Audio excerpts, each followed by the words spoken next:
Bom, vamos para mais uma aula de Direito do Trabalho. Nós vamos falar hoje sobre medicina e segurança no trabalho.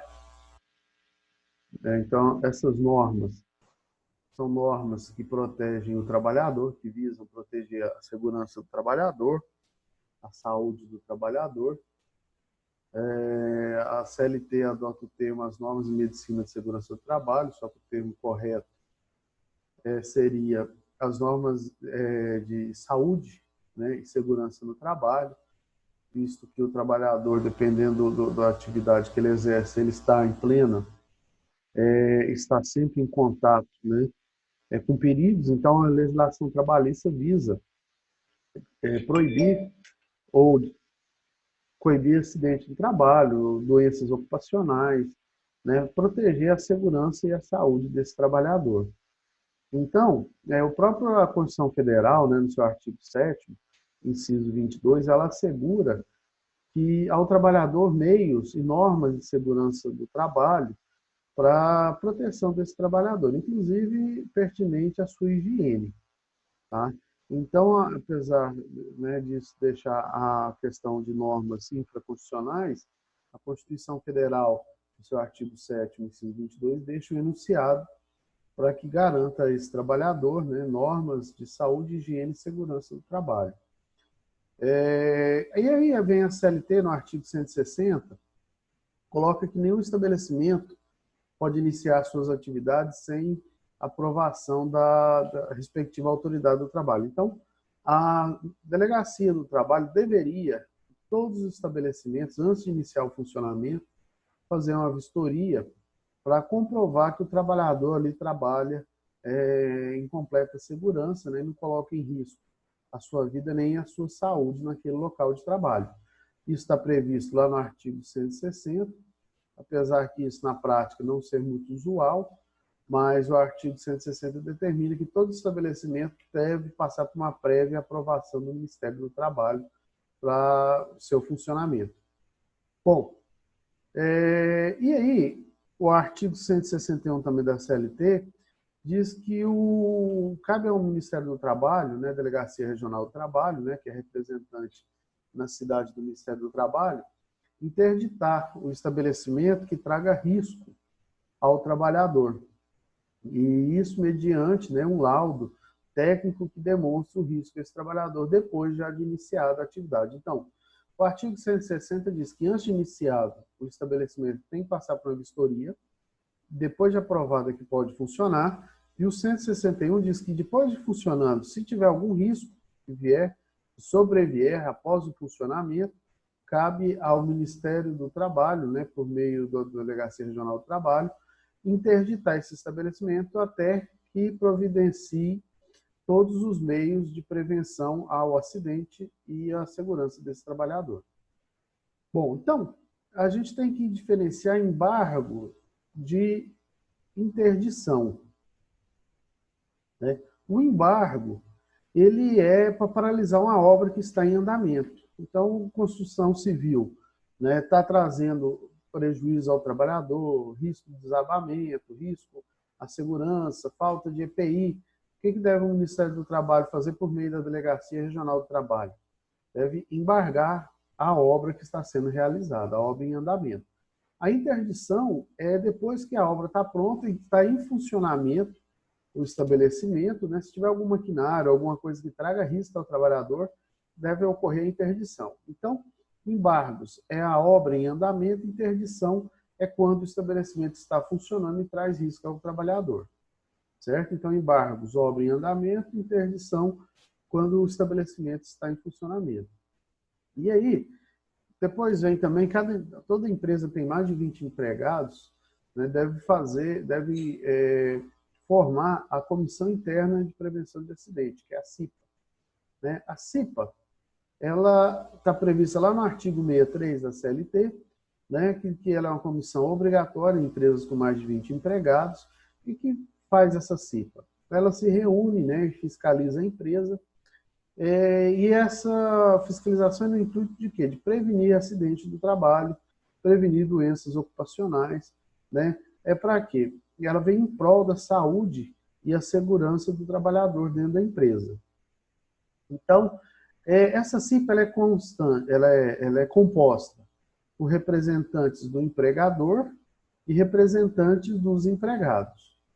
Os representantes dos empregados são eleitos, né, por meio de votação secreta, né, por escrutínio secreto. Né, esses empregados formam a chapa, né, pelo menos com um presidente, com um membro e um suplente, e eles são eleitos pelos empregados. O membro do representante do empregador, ele é indicado pelo empregador. Então, o dos empregados são eleitos, o do empregador é indicado pelo empregador. O membro da CIPRA tem 1 ano de mandado, né? Mandato, 1 ano de mandato e mais uma reeleição. É permitido uma reeleição, tanto para o membro escolhido pelo empregador, né, como pelos empregados, né? Mas os empregados, igual eu já disse, ele é eleito, né? Então, o escolhido pelo empregador é o presidente da CIPA e o eleito pelos empregados é o vice-presidente da CIPA.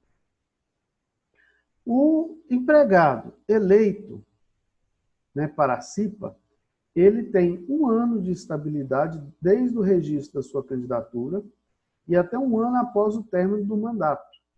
Então, durante o seu cargo, né, que é 1 ano podendo ser reconduzido por mais 1 ano, ele é estável, ele não pode ser dispensado, salvo se for por justa causa. Né? Então, ele vai ter estabilidade desde o registro da sua candidatura, durante todo o mandato, que pode variar de 1 a 2 anos, e até 1 ano após o término do mandato. Ele não pode ser dispensado. Por que ocorre essa estabilidade? Porque o membro eleito pelos empregados, ele compõe a CIPA com a função de representar os empregados ali na questão da segurança e saúde do trabalho. E nesse seu cargo, ele pode ir contra interesses do empregador, razão pela qual ele possui essa estabilidade, que dura desde o registro da candidatura, durante o seu mandato, que pode variar de 1 a 2 anos, dependendo da reeleição, e até 1 ano após o término do mandato. Bom, uma questão importante, se o estabelecimento foi extinto, a empresa tem CIPA, está funcionando, ocorre uma crise, por exemplo, e fecha o estabelecimento. Não caracteriza dispensa arbitrária, porque o estabelecimento foi fechado. Então, nesse caso, cessa a estabilidade desse empregado e ele pode ser dispensado, porque todo o estabelecimento foi fechado.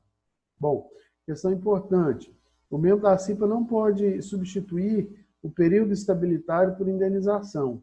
Ele é obrigado a ser reconduzido, a ser reintegrado ao emprego, caso seja dispensado, e se for comprovado que essa dispensa não ocorreu por justa causa. Ele tem que ser reconduzido, reencaminhado ao seu trabalho. Bom, e aí a gente vai para outra questão, que é a questão do EPI. As empresas devem fornecer o EPI, né? Esse EPI tem que ser certificado pelo Ministério do Trabalho e Emprego, por meio dos seus órgãos de certificação de EPI, né? E esse EPI deve ser fornecido de forma gratuita e ser adequado ao risco de cada atividade. Então, não adianta fornecer um EPI que não seja adequado àquele risco de atividade. E outra coisa, ele tem que ser fornecido de forma gratuita pelo empregador, né? Caso o empregado sofra algum acidente e não esteja usando o EPI, ou sofreu um acidente em razão de não estar usando o EPI, esse empregador deverá indenizar esse empregado pelo dano sofrido, face à inexistência do EPI. E também, caso o empregado não use o EPI, de forma injustificada, não use o EPI, né, isso caracteriza-se como uma justa causa desse empregado. A falta do uso do EPI é motivo de falta cometida pelo empregado, podendo levar ele até a uma justa causa. Assim como também o não fornecimento de EPI pelo empregador caracteriza dispensa indireta, que é aquela justa causa cometida pelo empregador, previsto lá no 483 da CLT. Então, o não uso do EPI pelo empregado de forma injustificada caracteriza-se uma falta, podendo acarretar em alguns casos até a justa causa desse empregado. Assim como, também, se o empregador não fornece esse EPI, caracteriza-se também justa causa desse empregador, podendo chegar até uma rescisão indireta, conforme já previsto, já visto no 483, né, desses alunos, com vocês alunos. Bom, uma questão importante, o fornecimento de EPI pelo empregador. Se esse EPI, né, ele excluir a insalubridade, ele eliminar essa insalubridade, então, por exemplo, foi fornecido um EPI, uma roupa que exclui totalmente o frio, né, que é inerente a uma atividade de quem trabalha dentro de uma câmara fria, por exemplo. Né? Se conseguiu excluir totalmente a insalubridade, também corta o adicional. Então, a eliminação da insalubridade mediante o fornecimento de aparelhos protetores aprovados pelos órgãos competentes do Poder Executivo, exclui a percepção do respectivo adicional. Ou seja, se o empregador fornece o EPI e esse EPI isola a insalubridade, corta o pagamento do adicional de insalubridade. Bom, medidas preventivas de medicina do trabalho. O artigo 68 da CLT, ele prevê a obrigatoriedade de exame médico. Isso aqui é importante. Esse exame médico dos empregados é por conta do empregador. Esse exame médico ele é obrigado na admissão, quando você contrata o empregado, periódico, que varia de acordo com a atividade, né? Geralmente é uma vez por ano, mas pode variar de acordo com a atividade, né? E periódico, e de demissão. Então, para admitir, para demitir e de tempos em tempos durante o contrato de trabalho. Na admissão, na demissão e o periódico, né? De tempos em tempos, tem que ser feito exame médico. E uma coisa importante, esse exame médico obrigatório é por conta do empregador. O empregador paga, também está lá na NR número 7, o empregador paga esse exame médico, né? E ele tem que ser na contratação, na demissão ou de tempos em tempos. Bom, igual eu disse, né? Estabelece de acordo com o risco da atividade, o tempo de exposição e a periodicidade dos exames médicos. Então, vai variar de acordo com a atividade, a periodicidade desses exames médicos durante o contrato de trabalho. Geralmente, é de ano em ano. Bom, e outra questão, também está lá no artigo 68, que o empregador tem que manter no estabelecimento equipamento para prestação de primeiros socorros. Então, tem que ter um kit de primeiros socorros e com os equipamentos ali à disposição dos empregados em caso de acidente do trabalho.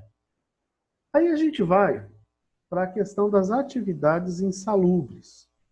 O que é atividade insalubre? É aquela atividade que o empregado está exposto no trabalho que expõe o empregado a agentes nocivos à saúde, né, acima do limite de tolerância. Porque, né, o empregado está, claro, sempre exposto a algum agente nocivo, mas é um agente nocivo acima da tolerância, né, natural da atividade. Então, por exemplo, é empregado que está em exposição de produtos químicos, é empregado que está em exposição de frio, barulho, calor, ou seja, é uma condição de trabalho acima da tolerância normal, né, do corpo humano. Bom, então, a atividade insalubre é agentes nocivos à saúde humana. Depois nós vamos ver periculosidade, que é outra coisa. Né? Qual que é o adicional? O adicional vai depender do grau de insalubridade. É 10%, 20%, 40% sobre o salário mínimo. Ela tem uma discussão muito grande, inclusive com a ação declaratória de inconstitucionalidade. E esse adicional é sobre o salário base do empregado, mas prevalece ainda, né, a questão que é 10%, 20%, 40%, dependendo do grau de insalubridade, sobre o salário mínimo, independente de quanto o empregado ganha, é 10%, 20%, 40% sobre o salário mínimo. Tá? De acordo com o artigo 192 da CLT. Então, O que vai determinar as atividades insalubres? O Ministério do Trabalho e Emprego tem uma tabela das atividades insalubres. Se a atividade insalubre daquele empregado não constar na tabela, tem que ser feito um estudo, um laudo técnico, né, para determinar qual o grau de insalubridade a qual aquele empregado está inserido. Bom, aí vem a periculosidade. Então, insalubridade, que nós dissemos antes, contra a saúde humana, 10, 20, 40% sobre o salário mínimo. Aí nós vamos para a atividade de periculosidade. A periculosidade são trabalhadores, está lá no artigo 193, são atividades em que os trabalhadores estão expostos a inflamáveis, explosivos, energia elétrica, né? Então, por exemplo, frentista de posto, energia elétrica, né? Quem trabalha na Enel, eletricista, né? Quem está exposto a roubos, outra espécie de violência física, por exemplo, guarda, né? Os que trabalham na segurança patrimonial, nas atividades de segurança pessoal, patrimonial e os empregados de motocicleta, os motoboys. Quem trabalha como motoboy também tem atividade perigosa, né? Na atividade perigosa, que é quem é exposto a essas atividades, o adicional é de 30% sobre o salário base, isso aqui é importante. Insalubridade é 10, 20, 40% sobre o salário mínimo, periculosidade é 30% sobre o salário base. Tem direito à periculosidade quem está exposto de forma permanente ou intermitente, né? Ora está exposto, ora não está, né? Todos os casos ele recebe periculosidade, tá? Então, só para retomar, insalubridade, qualquer ambiente nocivo à saúde humana, periculosidade são essas atividades. Inflamáveis, explosivos, energia elétrica, roubo, violência física e motoboy, motocicleta, empregado de motocicleta. 30% sobre o salário base. E aí vem também a exposição à fadiga, né, que é o trabalho penoso. Alguns falam que é a penosidade, trabalho penoso. O artigo 198 estabelece que o máximo que o homem pode carregar é 60 quilos, né? Que o empregado o empregado homem, empregado maior de idade homem, 60 quilos é o peso máximo, né? Mulher tem aquela questão do 20, 25, que nós já falamos na atividade da mulher, e do menor, que é um pouco diferente. Claro, a não ser que ele carregue esse peso mediante algum meio de tração, vagonete, trilhos, algum aparelho mecânico. Claro, que aí ele vai estar operando um aparelho mecânico, né? Então, a nossa aula de hoje é sobre isso, né? Está nos nossos materiais e também estou no chat, estou no nosso grupo de WhatsApp para tirar eventuais dúvidas que a turma tem. Tá bom? Obrigado.